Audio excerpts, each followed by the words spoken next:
સોર્સિસથી મળેલી કે રવિકુમાર શર્મા નામનો એક વ્યક્તિ છે, એ ત્યાં નજીકમાં જે એક કોલોની છે એની અંદર રેન્ટેડ ભાડા ઉપર રહે છે અને એ વ્યક્તિ શંકાસ્પદ છે.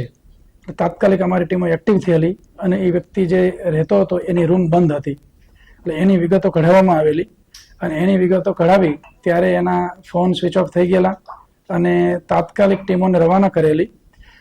ટેકનિકલ ઇનપુટથી માહિતી મળેલી કે બાય ટ્રેન એ વ્યક્તિ દિલ્હી તરફ જઈ રહ્યા છે અને એનું મૂળ વતન જે છે એ મુઝફ્ફરપુર જિલ્લો બિહાર ત્યાંનું છે.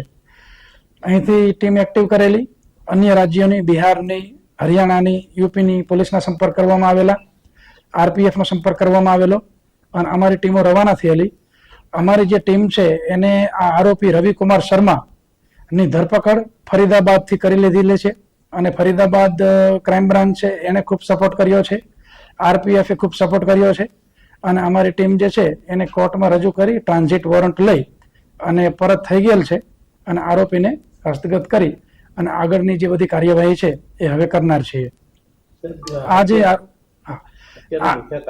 આ જે આરોપી છે એ આ મહિલા જે કાજલ દેવી, જે પણ મુઝફ્ફરપુર જિલ્લો બિહારના છે અને એ લોકો આશરે 8-9 મહિના પહેલા જ્યારે આ આરોપી રવિકુમાર શર્મા દિલ્હી ખાતે હોટલમાં કામ કરતા હતા ત્યારે સોશિયલ મીડિયાથી એકબીજાના સંપર્કમાં આવેલા. ત્યારબાદ એમને મિત્રતા થયેલી, મિત્રતા પ્રેમ સંબંધમાં પરિણમેલી અને ત્યાં એ લોકો રહેતા હતા. ત્યારબાદ જે આરોપી છે અને મહિલા જે કાજલ દેવી છે એની સાથે મેરેજ કરવા માંગતી હતી અને આરોપી ત્યાંથી ભાગી અને આવી ગયેલા. શરૂઆતમાં એને આ જે મહિલા છે એનો ફોન બ્લોકલિસ્ટમાં મૂકી દીધેલો અને ત્યારબાદ મહિલાની સાથે ફરીવાર એના કોન્ટેક્ટ થયા અને મહિલા એ સમયગાળા દરમિયાન અહીંયા જે કોસંબા જે રૂમમાં રહેતા હતા ત્યાં 2-3 વખત મહિલા આવેલી છે પોતાના બાળક સાથે અને છેલ્લે જ્યારે આવી ત્યારે મહિલાને આ રવિ ઉપર એવો પણ શક હતો કે અન્ય સ્ત્રીઓ સાથે પણ એના સંબંધ છે અને એ બાબતમાં એ લોકો વચ્ચે ઝઘડા થતા હતા અને આ ઝઘડાના પરિણામે રવિકુમાર શર્માએ એનું ગળું દબાવી દીધેલું અને ગળું દબાવી દેતા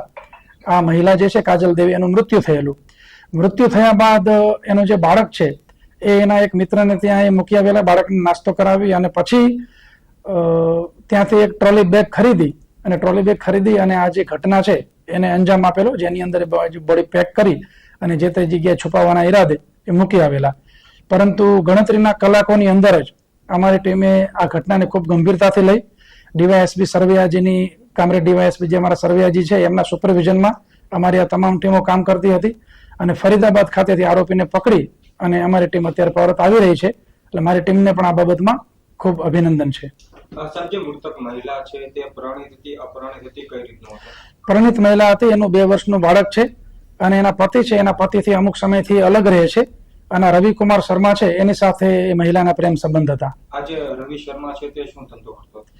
જ્યારે દિલ્હી કાજલ દેવી સાથે એમના સંપર્ક થયેલા ત્યારે એ હોટલમાં કામ કરતો હતો અને અહીંયા જે છે એક પ્રાઇવેટ ફેક્ટરીમાં કામ કરે છે. જે જગ્યાએ રહે છે ત્યાંથી લગભગ 1.5 કિલોમીટર વિસ્તારમાં જ આ ફેક્ટરી આવેલી છે અને અન્ય પણ અમને ઘણા બધા અલગ અલગ પુરાવા મળેલા છે અને ખૂબ સાયન્ટિફિક પદ્ધતિથી FSLની મદદ લઈ અને આ તપાસ કરવામાં આવશે અને આરોપીને કડકમાં કડક નામદાર કોર્ટ દ્વારા સજા થાય એ પ્રકારના પૂરતા પ્રયત્નો કરવામાં